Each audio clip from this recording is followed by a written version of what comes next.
Hello everyone and welcome to another video. Today I'm going to show you the difference between a fresh factory shine trend and the same ball after 50 games of use. I haven't altered the surface, I'm bowling on the same conditions and the same centers. The only difference is the amount of use on the ball.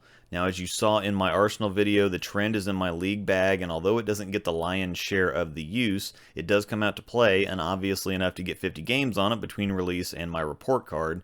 Now, what you're seeing now is the original review, and you always see the very first shots I'm throwing with the ball to show you what you can expect right out of the box. However, the whole point of this video is that with use, ball reaction will change somewhat over time. This is a completely natural thing. You're rolling the ball down a solid hard lane that has oil on it. It's hitting pins, bouncing into the pit, then being rolled back on a track into a ball return with wheels and popped back onto the rack with the other balls. The idea that reaction should never change and that you should never get any wear or tear on a ball as you use it is completely absurd and asinine.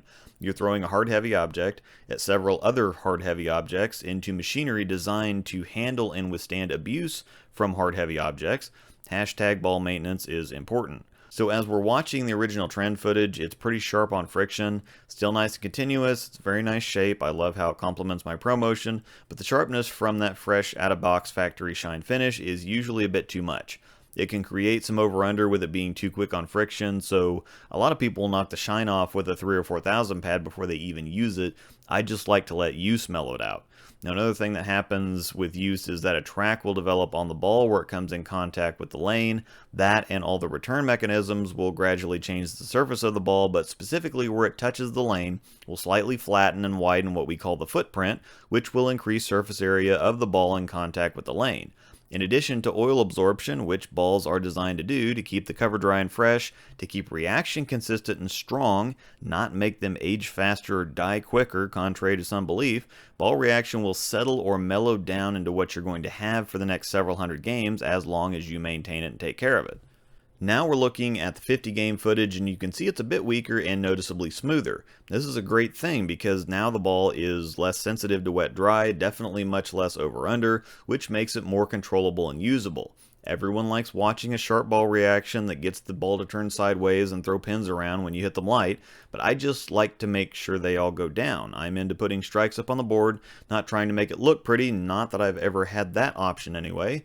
This is something that I've mentioned several times when it comes to a ball like the Idle Pearl. The extra sharpness from the fresh factory shine cover is unnecessary and not very helpful actually.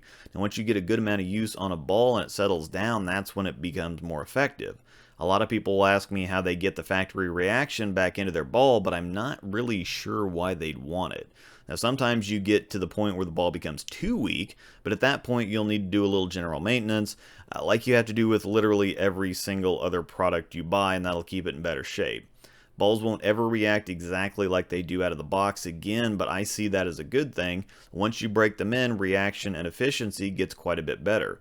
I compare it to something like breaking in a baseball glove.